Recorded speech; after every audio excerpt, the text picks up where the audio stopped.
What's up, everybody? It's your boy Ronnie Haskins. Today we're talking about the effects of COVID-19, how the manufacturers of automobile companies responded to COVID-19, and how it affects you. Pros and cons of all these different things that they're doing to keep the market moving, and we're going to talk about that right now.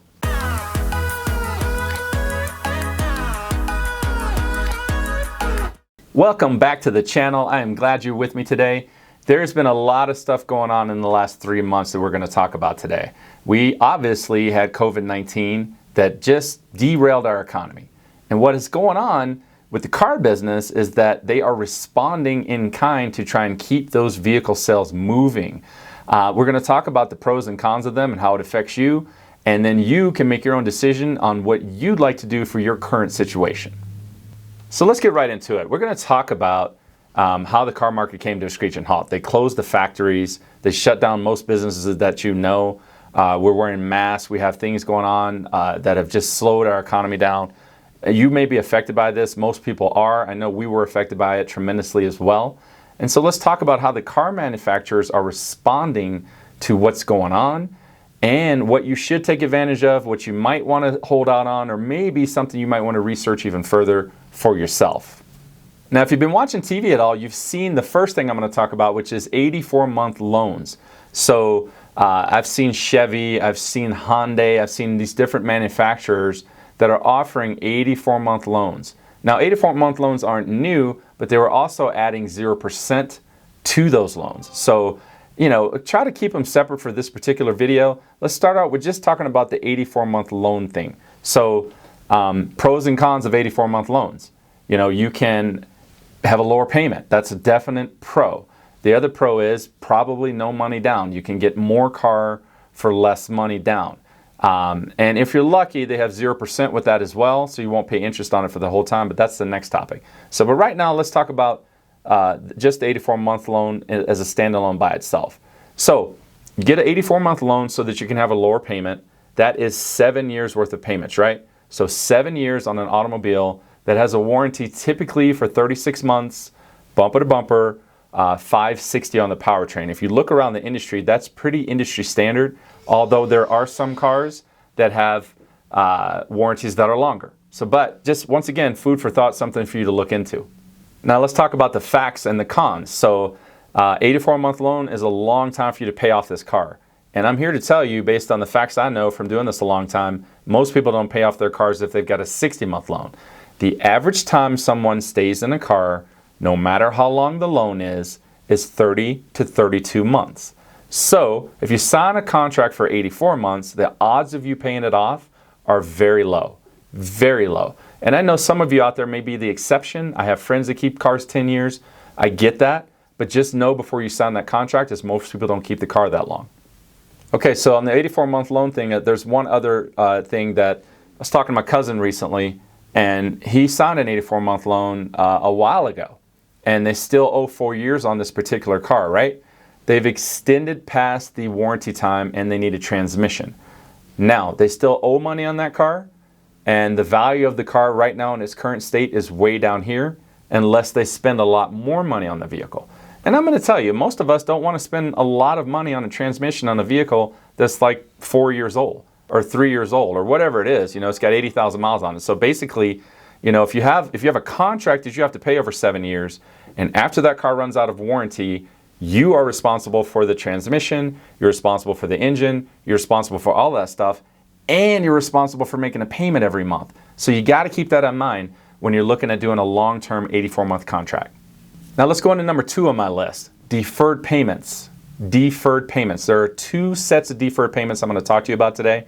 The first is how the manufacturers and lenders responded to people who are in current loans. One of the major lenders here in Colorado decided right away when COVID hit, they're just going to defer all of their car loans out 90 days. So meaning if you had a payment due back in April 1st, you didn't have a car payment due for 3 months. So 90 days, you don't have to worry about making a payment. And what they did was extended that loan out 3 months on the end. This does not work the same way in real estate, guys. That's called forbearance. So if you're looking at this in your home, Don't take the advice from me because I'm not educated in that particular factor. Do the research yourself. Now, I think it was pretty good for people because the credit unions really reacted quickly and they were like, you know what? People are going to need help and we're not going to wait for the government to pick up on this. So they just deferred everybody's loans that was in the car loan, 90 days. So meaning, if your loan was going to pay off in 12 months, now it's not going to pay off for 15 months. Now, you don't have to take advantage of it. You can continue to make payments if you want. But for the most part, most people are taking advantage of it. It just eased a little bit of the stress. And so their payments will continue in 90 days and their loan will just be 3 months longer. So nothing really negatively affected my clients. And I don't really have a con for that one. So I think that's a big win if you're currently in a loan. There are also manufacturers like Hyundai that are doing the same thing. I know Hyundai has a program where if you're currently in a loan through their financing company, you have to prove some data, like you currently lost your job or whatever the situation is. Go to their website, look at it, and see if you can defer your payments for 90 days. So if you've lost your job, number one, we're very sorry to hear that. And we're devastated that people are struggling. But there may be some relief for you. So check out Hyundai's website to see how you may qualify for the deferred payment program if you're currently in a loan with them. Now, let's talk about deferred payments on new loans. There's a handful of companies doing that as well. So that means if you sign up for a contract for 60 months, 72 months, some cases 84 months, you can sign a contract, get a vehicle today, and not have any payments for up to 120 days. The 120 days is through a credit union that I know here in Colorado. Most of the car manufacturers are at 90 days. So, but that still could be a beneficial thing for you. So you sign a contract today, it still accrues interest. However, your payments don't start for 90 days from today, or in some cases, if you use a credit union here, 120 days. That's a huge benefit if you're struggling with job security, if you're struggling with, wanting to know if you're still going to have a job, in the next 90 days. So, and you happen to need a car. Some people just can't delay this. Their car broke down. They need to get a car right now. And so it's nice to know that you can use some of these benefits to move yourself forward and not have to make payments for 90 days or 120 days. Now we're talking pros and cons. So that's a benefit. I don't really see a big con in it unless you're really counting every bit of interest.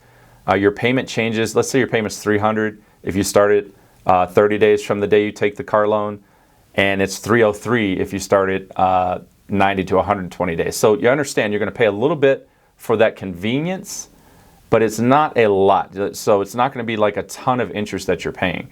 So if you're thinking about a con, that could be a con, but it's not enough for me to say, hey, you shouldn't do this. I would say probably take advantage of it if it's in your best interest. Okay, hang on a second as we're going through this. Please don't forget to subscribe and ring the bell. That way you'll be notified every time we go live or we drop a new video. Now let's talk about 0% interest. 0% interest is a wonderful thing for most people. And what that means is if you purchase a vehicle, including taxes and everything, you can finance that entire amount. If you qualify if you qualify for it, you can qualify for that loan for 0% for the entire time. Some of them are 60 months, 63 months, 72, and once again, some for 84 months. I'm not a big fan of the long-term deals, but let's say you're in a situation where you've got a trade-in that's worth like $5,000 or $10,000 and you don't owe any money on that trade-in. It's a great thing for you to take advantage of that 0% because you can use that trade-in to buy that amount down, shorten up that term, pay no interest for the entire amount of the time of the loan. And let me tell you, you could just really put that on auto pay for the next 5 years and not pay anybody any interest and have a nice brand new car to show for it. So the cons are when you do the long-term deal with no money down, no trade-in, you're just going to finance the whole thing. Odds of you paying that car off, even though it's 0% interest, are really, really low. You made me watch this video and go, no, I'm going to do it. I'm going to pay it off early. I'm like, well, probably not. But if you do, great on you. Most people won't. They'll keep that car for what the industry average is, 30 to 32 months, and they'll be looking to trade. And at that point, they're probably still going to be upside down in that vehicle because of the market.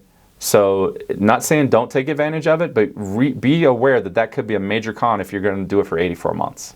Leases weren't affected as dramatically as loans. So talking about leases, which I like them a lot, people are calling and asking, hey, can I get a lease and defer my payments? I'm like, no, they're not doing that. They don't have that ability to do a lease. So when you have a lease, it's 36 months. So you make your first payment up front, and then you have 35 remaining payments until the end of the lease. So they don't really have a way that I know of at this time to defer those payments. So what they have done in response to COVID-19 is the rates have been really good on leasing. So if you were considering leasing a sport utility or something 3 or 4 months ago, now's a really good time to look at it to see what the numbers look like, because they're really attractive. They've got stuff for first responders, military, bonus rebates to help buy the payment down. They also have Mazda. I'm doing a deal today where they're making the first payment. So you can lease a car and only have 35 payments on a 36-month contract. So you get the car today, you don't have a first payment, you have a payment 30 days from now, and then 34 more after that. So basically, they are doing things in the leasing arena, but it's not as dramatic as the long-term loans. And I'm not saying you should go do the long-term loan. All I'm saying is you should look at it and see which makes sense for you. So let's recap some of the stuff, guys. Like, COVID-19 really slowed us down, but the manufacturers are doing a lot to attract you into their dealerships to purchase cars. So keep in mind, 84 months is a long time to make payments on a vehicle. And just know this, even if you sign that contract, most people will never pay that car off. They'll keep it 3, 4, or 5 years, but there'll still be 2 years remaining on that loan, even after all of that time. So how many miles are going to have on that car? What can you do about that, right? You can look at it and say, all right, I drive 20,000 miles a year. So in 3 years, my car will have 60,000 miles on it and completely be out of warranty. And I still owe for 4 more years. So once again, I'm not saying don't do it. All I'm saying is be aware. Make a decision that you can have, be successful at. You just don't know what's going to happen 3 years from now if you don't look at all these variables. If you're driving 12,000 miles a year, 5 years from now, your car will have 60,000 miles on it and you'll only owe 2 years. So it's like, okay, make sure you're doing the maintenance. Make sure you're prepared to do the 60,000 mile tune-up. Make sure you're prepared to do that stuff and give your chance to be successful in paying that car off. That's all I'm saying. Now, thanks for tuning in there with me today. I hope this information is helpful. If you've got questions or comments, put it in the comments box. If you've got something to add to this video that I may not be aware of, put it in the comments box, because we want to get this information out so we can help as many people as we can. Now, we're going to have other videos that you can check out on car buying tips.